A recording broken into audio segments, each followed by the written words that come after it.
நீ இரு, நான் போய் பார்த்துட்டு வரேன். எல்லாரும் நல்லா கேளுங்க, நான் போய் வேற ஏதாவது தேருமானு பார்த்துட்டு வரேன். அது வரைக்கும் இவங்களை எங்கேயும் நகர விடாதீங்க என்று சொல்லிவிட்டு அவன் மாடிக்கு சென்று விட்டான். ச்சே, இதுவே அந்த அவந்திகா இந்த இடத்துல இருந்திருந்தா இந்நேரம் சிவா வந்து காப்பாத்தி இருப்பான். அதே மாதிரி என்ன காப்பாத்த யாராவது வரமாட்டாங்களா என்று யோசிக்க, அதே நேரம் சிவா ருத்ரன் இல்லத்தில் அமர்ந்திருந்தான். அவன் மனதுக்குள் அவந்திகாவை பற்றிய சிந்தனைகள் தான் ஓடிக்கொண்டிருந்தது. எப்படியாவது அவந்திகாவுக்கு மேஜர் மீது இருக்கும் கோவத்தை போக்க வேண்டும். அவள் மேஜர் இல்லாமல் வாழ முடியாது என்ற நிலைக்கு வரும்போது அந்த மேஜர் தான் இந்த சிவா என்று அவளுக்கு சொல்ல வேண்டும் என்பதில் உறுதியாக இருந்தார். அவந்திகா மனதில் மேஜரை பிடிக்க வைக்க என்ன செய்யலாம் என்று யோசித்தவனுக்கு பட்டென்று ஒரு ஐடியா ஸ்பார்க் ஆனது.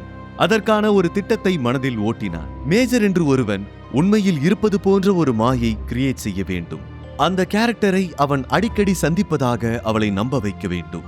பின் அவந்திகாவிற்கு சிவா வாங்கி கொடுத்த வீடு கூட மேஜர் சொல்லிதான் வாங்கி கொடுத்ததாக சொல்லி அவள் மனதில் மேஜர் மீது இருக்கும் கோபத்தை போக்கிவிடலாம்.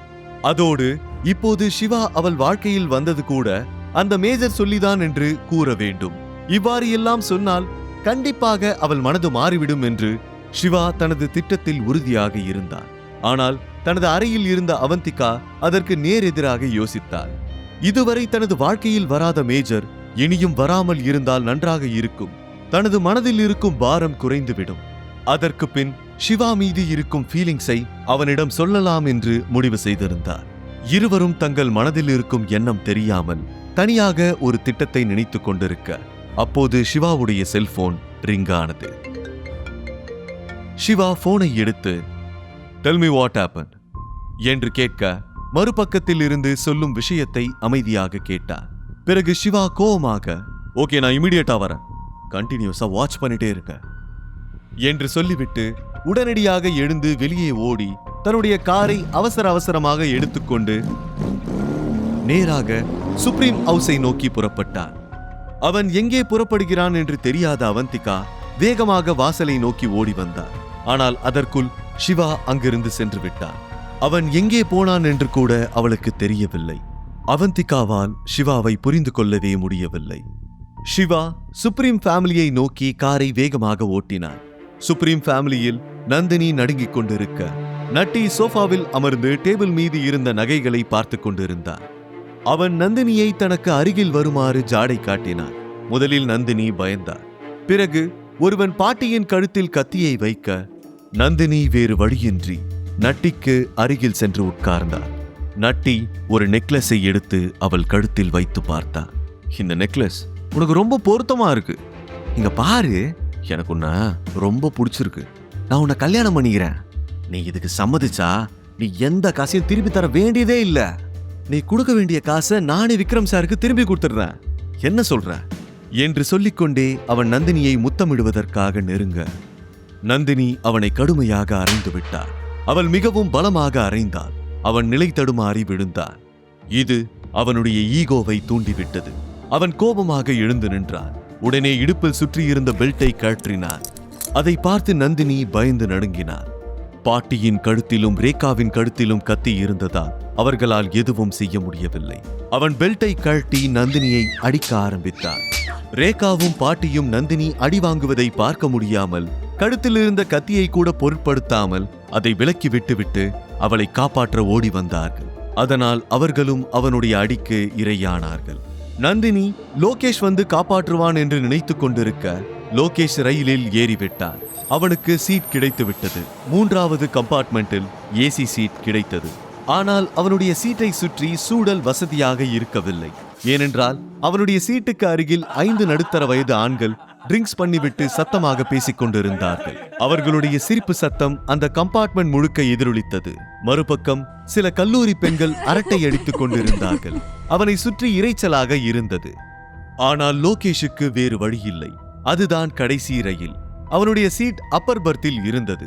அவன் தன்னுடைய பேக்கை சீட்டில் வைத்துவிட்டு ஓய்வெடுக்க ஆரம்பித்தான். ரயில் புறப்பட்டு 15 நிமிடங்கள் மட்டுமே ஆகியிருந்தது. ரயிலின் இதமான சத்தத்தில் பெரும்பாலான பயணிகள் தூங்க ஆரம்பித்திருந்தார்கள். லோகேஷும் தூங்கிக் கொண்டுதான் இருந்தான். ஆனால் அவன் முழுமையாக தூங்கவில்லை. அவன் கண்களை மூடியிருந்தாலும் தன்னை சுற்றி இருக்கும் சூழலை உணர்ந்து கொண்டுதான் இருந்தான். இதுதான் அவனுடைய வழக்கம். அப்போது திடீரென ஒரு ஷார்ப்பான வாய்ஸை கேட்டு அவன் சட்டென விழித்துக் கொண்டான். லோகேஷ் IEQவில் ரிப்போர்ட் செய்வதற்காக ட்ரெயினில் சென்று கொண்டிருந்தான். அவன் தன்னுடைய சீட்டில் படுத்திருக்கும் போது அவனுக்கு அருகில் மர்மமான சத்தம் கேட்க அவன் அந்த சத்தத்தை உற்று கவனிக்க ஆரம்பித்தான். அந்த குரல் மிகவும் வித்தியாசமானதாகவும் பயமுறுத்துவது போலவும் இருந்தது. அங்கு ஏதோ தவறாக இருப்பது போல் தோன்றியது. அவன் தன்னுடைய பர்த்தில் இருந்தபடியே கீழே குனிந்து பார்த்தான். அங்கே அவன் பார்த்த காட்சி மேலும் அவன் சந்தேகத்தை அதிகப்படுத்திவிட்டது. ஏனென்றால் கீழே ட்ரிங்க்ஸ் பண்ணிவிட்டு சத்தமாக பேசிக் கொண்டிருந்த அந்த 5 நடுத்தர வயது நபர்களும் திடீரென அமைதியாக இருந்தார்கள். அவர்களுடைய உடல்கள் அவரவர் சீட்டில் வினோதமாக சாய்ந்திருந்தது. லோகேஷின் கேமரா கண்கள் அந்த பர்த்துகளை டீப்பாக ஸ்கேன் செய்தது. நிச்சயமாக அங்கே ஏதோ தவறாக இருக்கிறது என்று நினைத்தவன் எதுவும் தெரியாதது போல கேஷுவலாக அவனுடைய பர்த்தில் இருந்து இறங்கினான். பக்கத்தில் அரட்டை அடித்துக் கொண்டிருந்த காலேஜ் கேர்ள்ஸை பார்த்தான். அதில் ஒரு பெண் மட்டும் இல்லை என்பதை கண்டுபிடித்தான். ஆனால் அவளுடைய பேக் மட்டும் இன்னும் அங்கேயே இருந்தது.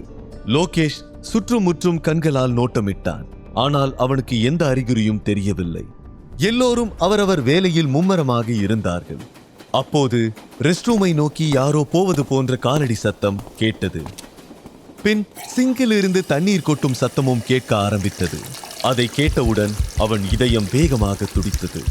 அவனுடைய 6th சென்ஸ் அவனுக்கு எதையோ சொல்ல அவன் மெதுவாக ரெஸ்ட் ரூமை நோக்கி நடந்தான். அங்கே மங்கலான வெளிச்சம்தான் இருந்தது. அதனால் அவனால் எதையும் தெளிவாக பார்க்க முடியவில்லை. ஓடும் ரயிலில் இருந்து ஒரு பெண் காணாமல் போவது என்பது சாத்தியமில்லாத விஷயம். ஒருவேளை இந்த ரயிலில் கண்ணுக்கு தெரியாத யாராவது மறைந்திருக்கிறார்களோ என்று யோசித்தவன் அமைதியாக முன்னேறி ரெஸ்ட் ரூம் கதவை அடைந்தான். ஒருமுறை கதவை தட்டினான். உள்ளிருந்து எந்த பதிலும் இல்லை. பிறகு கதவை திறந்து பார்த்தான். கதவு திறந்து கொண்டது. காணாமல் போன அந்த பெண் உள்ளே ஒரு சிலை போல உறைந்து நின்று கொண்டிருந்தாள். அவளுடைய கண்கள் திறந்தே இருந்தது. ஆனால் அவளுக்கு சுயநினைவு இருப்பதாக தெரியவில்லை. அவள் எதையோ பார்த்து பயந்தது போல இருந்தாள். அதை பார்த்த லோகேஷ் ஒரு செகண்ட் கலங்கிவிட்டான். இதற்கு முன் அவன் சைக்காலஜி சம்பந்தப்பட்ட சில கேஸ்களை பார்த்திருந்தான். அந்த பெண்ணை யாரோ ஹிப்னாட்டிசம் செய்திருக்கிறார்கள். இது ஒரு சைக்கலாஜிக்கல் மேனிபுலேஷன் என்று புரிந்து கொண்டான். அப்படி என்றால் அவன் சந்தேகப்பட்டது சரிதான். அந்த கம்பார்ட்மெண்டில் ஏதோ ஒரு குற்றம் நடந்திருக்கிறது என்பது இப்போது உறுதியாகிவிட்டது. ஆனால் அது என்ன குற்றம்? அதை யார் செய்தார்கள்? அந்த பெண்ணை அங்கே அனுப்பியதற்கு பின்னால் இருக்கும் நோக்கம் என்ன என்று அவனுக்கு தெரியவில்லை. அப்போது திடீரென அவனுக்கு வேறு ஒரு சந்தேகமும் தோன்றியது.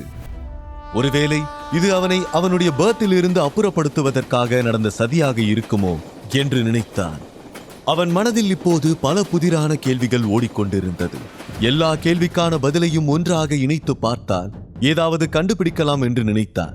ஆனால் பல கேள்விகளுக்கு அவனால் பதில் கண்டுபிடிக்கவே முடியவில்லை. அவனுடைய பார்வை இப்போது வாஷ்ரூமுக்குள் ஸ்டேஞ்சாக நின்று கொண்டிருந்த பெண்ணின் மீதுதான் பதிந்திருந்தது. அந்த பெண் வித்தியாசமாக நடுங்கிக் கொண்டிருந்தாள். லோகேஷ் மெதுவாக அவளை நெருங்கினான். பின் அந்த பெண்ணின் காதுக்கு பின்னால் தன்னுடைய விரல்களால் சில பாயிண்டுகளில் பிரஷர் கொடுக்க அவள் மீண்டும் சுயநினைவுக்கு திரும்பினாள். சுற்றும் முற்றும் பார்த்து மேலும் பயந்து நடுங்க, பயப்படாதீங்க பயப்படாதீங்க, உங்களுக்கு என்னாச்சு? உங்களை யார் இப்படி பண்ணாங்க என்று கேட்க அவள் தடுமாறினாள். அவள் வாயிலிருந்து வார்த்தைகள் வரவில்லை. பின் பயத்தில் குளறியபடி, அது அது யாருன்னு எனக்கு தெரியல, அவைய காதுல வித்தியாசமா எதையோ சொன்னா, அதை கேட்டதும் எனக்கு மயக்க வர மாதிரி இருந்துச்சு. அதுக்கப்புறம் என்ன நடந்துச்சுன்னு எனக்கு தெரியல. நான் எப்படி இங்க வந்தேன்னு கூட எனக்கு ஒண்ணுமே புரியல என்றார். அவள் எப்படி அங்கே வந்தாள் என்று அவளுக்கே தெரியவில்லை.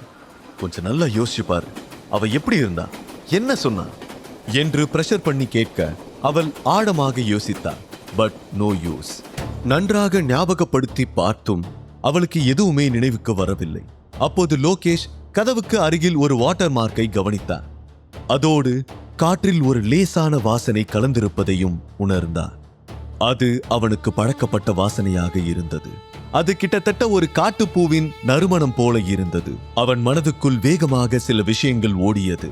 அந்த ரயிலில் இருக்கும் யாரோ ஒருவர்தான் இதையெல்லாம் பிளான் பண்ணி செய்திருக்கிறார்கள் என்று அவனுக்கு புரிந்துவிட்டது. யாரோ வேண்டுமென்றேதான் அந்த பெண்ணை ஹிப்னாட்டைஸ் செய்திருக்கிறார்கள். ஆனால் ஏனென்றுதான் இதுவரை புரியவில்லை. அவன் கம்பார்ட்மெண்ட்டை திரும்பி பார்த்தான். அவனுடைய இன்ஸ்டிங் அவனுக்கு சில இன்ஸ்ட்ரக்ஷன்களை கொடுத்து கொண்டே இருந்தது. முழு கதையையும் கேட்டு மகிழ பாக்கெட் FM ஏப்பை டவுன்லோட் செய்யுங்கள். லிங்க் டிஸ்கிரிப்ஷனில் கொடுக்கப்பட்டுள்ளது.